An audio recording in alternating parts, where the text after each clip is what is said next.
これでわかるメアリー・チューダー。ヨーロッパで最も美しい王女の一人として知られ、またチューダー朝の悪名高いヘンリー8世の妹で、そして3ヶ月だけフランス国王ルイ12世の王妃になったメアリー・チューダー。名前がややこしいのですが、ヘンリー8世の娘もメアリー・チューダーです。ブラッディ・メアリーと呼ばれた後のメアリー1世ですね。ここでは娘ではなく妹の方のお話です。ちなみにフランスではマリー・ダングルテールと呼ばれます。メアリーは兄に条件を突きつけ、最後には欲しいものを手に入れたたくましい姫君でした。さて、どんな人だったのでしょう。覗いてみましょう。1498年、イングランド王ヘンリー7世と王妃エリザベスの次女としてロンドンのリッチモンド宮殿に生まれる。7歳の時母を亡くし、14歳の時には父も他界しました。父が亡くなると兄のヘンリーがイングランド国王に即位し、ヘンリー8世となります。その兄からメアリーに結婚の話が来ました。なんとお相手は34歳も年上のフランス国王ルイ12世。この時メアリーまだ18歳、ルイ12世が52歳でした。ヘンリー8世がフランス王家にイギリス王家の血を送り込みたいと思い、政略結婚が決まりました。もちろんこの時代、それを断ることなんてできません。王家に生まれてしまったがための悲劇ですね。でもこのメアリー、悲劇では終わらせません。実は彼女はこの時すでにサフォーク公チャールズ・ブランドンと恋をしていました。そして国王である兄に条件を突きつけます。わかりました。お兄様の言う通り、ルイ12世と結婚します。ですが、あの方が亡くなった後は私が決めた人と結婚させてください。ヘンリー8世は約束します。守る気はさらさらなかったのですが。1515年、メアリーはルイ12世と結婚。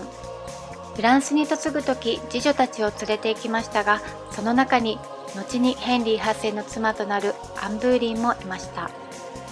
ルイ12世は美しいメアリーを見て、思わず馬にまたがったまま唇にキスをしたと言われています。そして結婚3ヶ月後、ルイ12世亡くなります。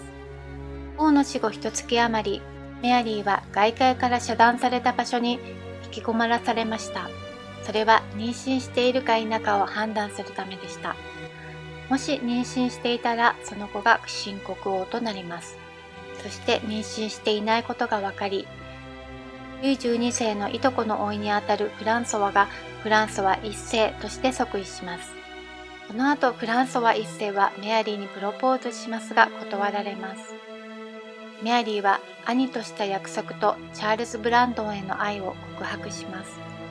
ただ兄ヘンリー8世は約束など忘れ、次の政略結婚を考えていました。ですがそれを遮り、チャールズとの結婚を後押ししてくれたのが、なんとフランソワ1世でした。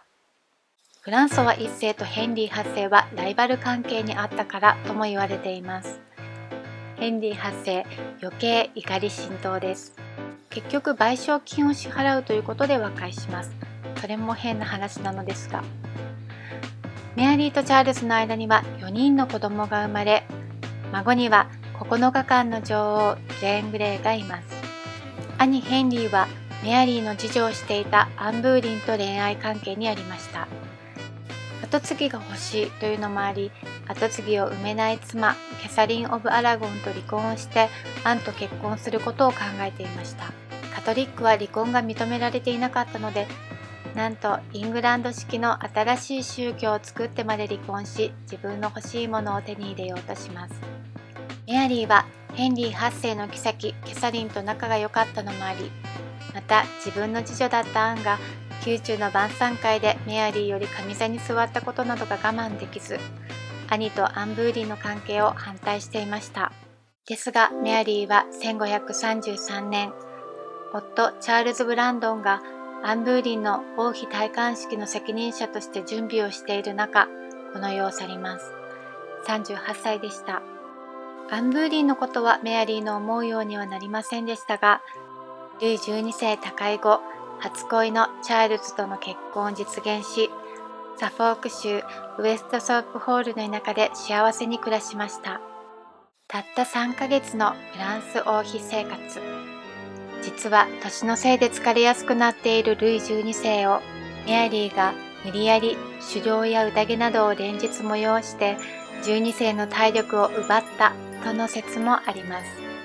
もしそれが本当なら、さすが宗教を変えてまで欲しいものを手に入れようとしたヘンリー8世の妹ということになりますね。さて、自ら幸せをつかんだたくましいお姫様メアリー・チューダー、いかがでしたでしょうか。最後までご視聴ありがとうございました。